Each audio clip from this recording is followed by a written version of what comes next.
लीजिए सुनिए, देवकीनंदन खत्री के लिखे उपन्यास चंद्रकांता के पहले भाग का 20वां बयान मेरी यानी समीर गोस्वामी की आवाज में।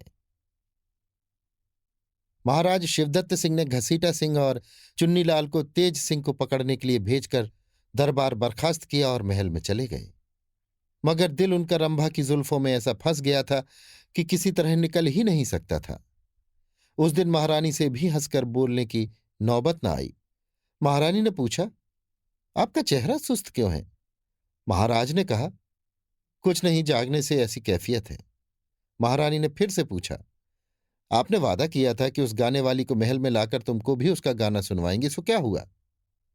जवाब दिया, वो हम ही लोगों को उल्लू बनाकर चली गई, तुमको किसका गाना सुनावे? ये सुनकर महारानी कलावती को बड़ा ताज्जुब हुआ। पूछा, कुछ खुलासा कहिए, क्या मामला है? इस समय मेरा जी ठिकाने नहीं है, मैं ज्यादा नहीं बोल सकता।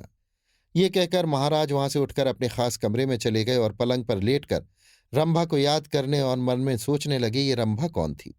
इसमें तो कोई शक नहीं कि वो थी औरत ही। फिर तेज सिंह को क्यों छुड़ा ले गई?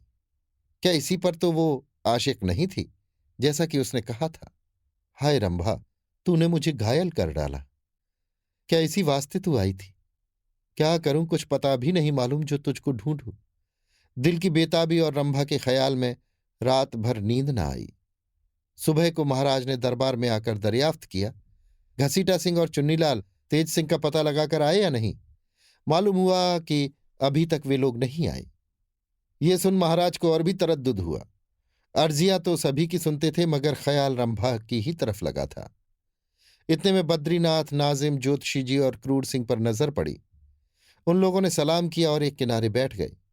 उन लोगों के चेहरे पर सुस्ती और उदासी देख और भी रंज बढ़ गया, मगर कचहरी में कोई हाल उनसे न पूछा। दरबार बर्खास्त करके तखलिए में गए और पंडित बद्रीनाथ, क्रूर सिंह, नाजिम और जगन्नाथ ज्योतिषी को तलब किया।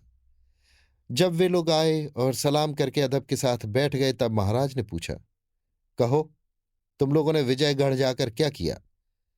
पंडित बद्रीनाथ ने कहा, हुजूर, काम तो यही हुआ कि भगवान दत्त को तेज सिंह ने गिरफ्तार कर लिया और पन्नालाल और रामनारायण को एक चंपा नामी औरत ने बड़ी चालाकी और होशियारी से पकड़ लिया।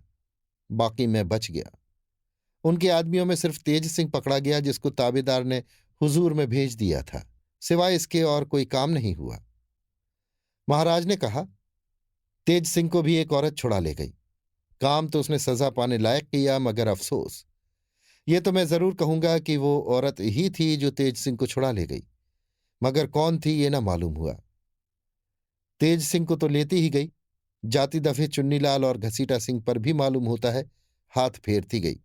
वे दोनों उसकी खोज में गए थे, मगर अभी तक नहीं आए। क्रूर की मदद करने से मेरा नुकसान ही हुआ।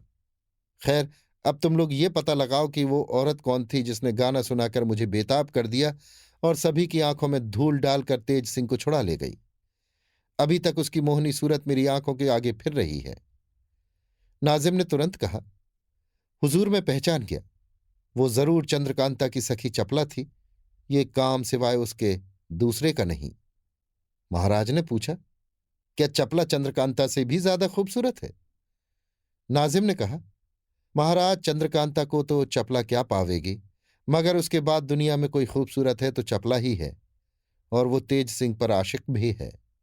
इतना सुन महाराज कुछ देर तक हैरानी में रहे, फिर बोले, चाहे जो हो, जब तक चंद्रकांता और चपला मेरे हाथ न लगेंगे मुझको आराम न मिलेगा। बेहतर है कि मैं इन दोनों के लिए जय सिंह को चिट्ठी लिखूं। क्रूर सिंह बोला, महाराज, जय सिंह चिट्ठी को कुछ न मानेंगे। महाराज ने जवाब दिया, क्या हर्ज है? अगर चिट्ठी पर कुछ ख्याल न करेंगे तो विजयगढ़ को फतह ही करूंगा। ये कह मीर मुंशी को तलब किया।